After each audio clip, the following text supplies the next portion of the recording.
Hello guys! Hello para to sa lahat ng Virgo. Virgo, alamin natin kung anong messages, vibration, gabay energy para sa lahat. Ito ay general reading. Pwede kang makaresonate, gamitin mo ang iyong intuition sa panunood. Virgo, this is 44 portal gateway opening this April. Nako, ang daming message na to. Same with the Aries, ang daming lumabas sa first card. Okay, work of earth, Virgo. Dito sinasabi ng barahan na be the portrait of divine beauty. So, parang sinasabi dito na kung Virgo ka tapos marami kang insecurity sa physical mo, alisin mo yan. Kasi dito sinasabi ng barahan na tayo ay minold tayo ng ating Panginoon sa kanyang kagustuhan. So, kung ano yung lumabas sa mukha natin, be thankful, be grateful tayo. Okay? Huwag tayong maghahanap. Okay? Concealed power, sinasabi ng baraha sa'yo dito na oras na Virgo para ilabas mo yung talino mo, ilabas mo yung kaalaman mo, ilabas mo na yung mga bagay-bagay na nalalaman mo. Okay? Next card is self-creation. Dito sinasabi ng baraha Virgo na ikaw ang author ng buhay mo. Parang ikaw yung driver, ikaw yung magna-navigate, ikaw yung gagawa ng destiny mo. Okay? And happy life, Virgo. Sinasabi ng baraha na simulan mo na maging masaya, mamuhay ng masaya, simula ngayon na Abril. Okay.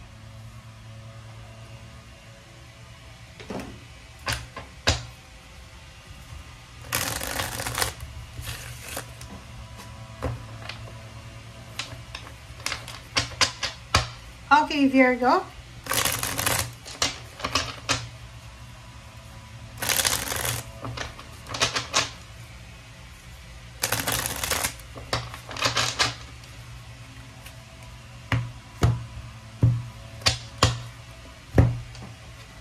First card natin is number 10. It's Wheel of Fortune.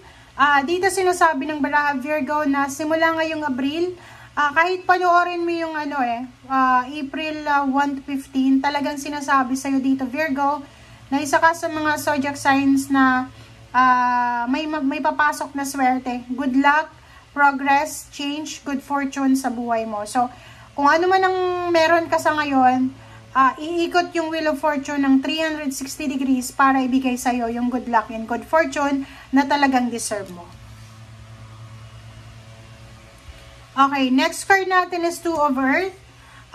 Two of Earth, sinasabi ng baraha na posibleng magbabago yung takbo ng buhay mo. Kung halimbawa sa ngayon, medyo imbalance yung buhay mo, dito sinasabi na magiging sobrang balanse. Parang ipaprioritize mo kung ano yung dapat i-prioritize. Mamamanage mo ng tama yung salapi na pwedeng hindi balance, and as much as possible maging masinop, maging matipid, maging mapasensya tayo lalo na sa spending. Impress number 3, sinasabi ng baraha Virgo, kung babae kang Virgo, ayaw mong mabuntis, contraception ang kailangan kasi may mga possibilities dito na may newborn baby, may magbubuntis, may abundance dito prosperity. So maraming magsisimula sa buhay mo starting this month. Maraming gagawin or maraming creation. Maraming magbabago. New beginnings, new start na darating.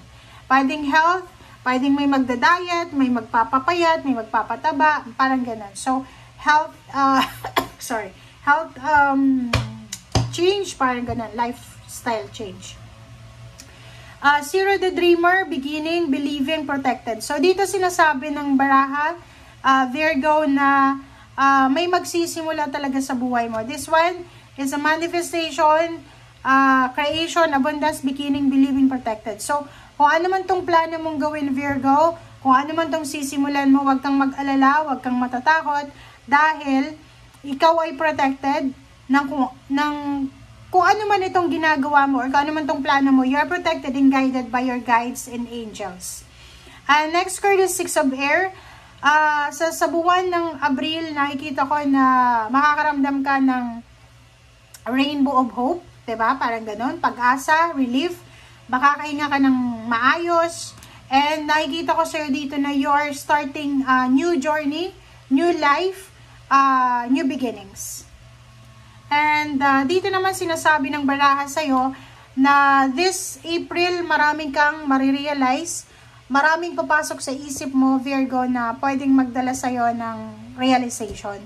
Parang, like for example, for several years, may mga bagay-bagay ka na hindi mo masyadong binibigyan ng pansin.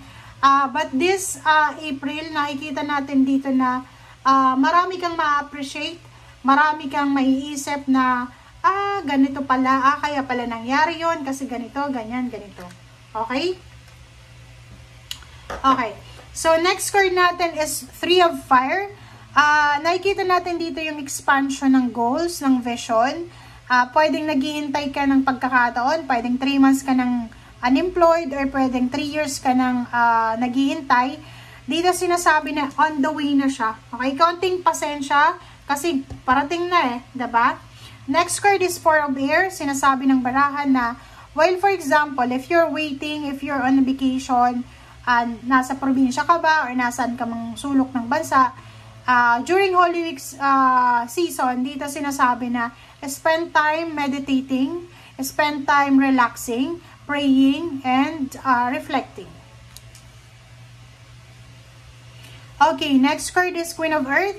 Financially, nakikita ko sa'yo dito na incoming na upcoming na Virgo. So, yung Virgo na to is babae siya. So, ikaw Virgo na babae, sinasabi ng baraha sa'yo na maghintay ka kasi parating na yung nakatadhana na blessings, biyaya, pagpapala, good luck, good fortune para sa'yo. Okay, King of Water.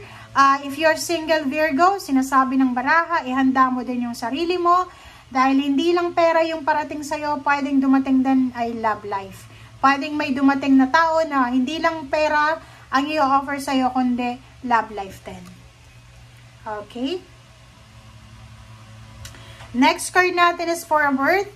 So, isang tao ang posibleng darating sa buhay mo, Virgo. Pwede siyang water sign, Pisces, Scorpio, Cancer.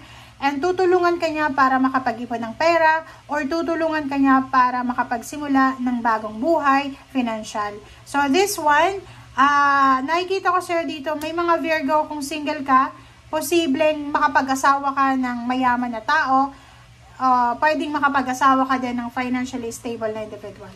And end of April, so this whole month of April, sinasabi na you will get all the success, recognition, and pride. So, success pa rin, di ba?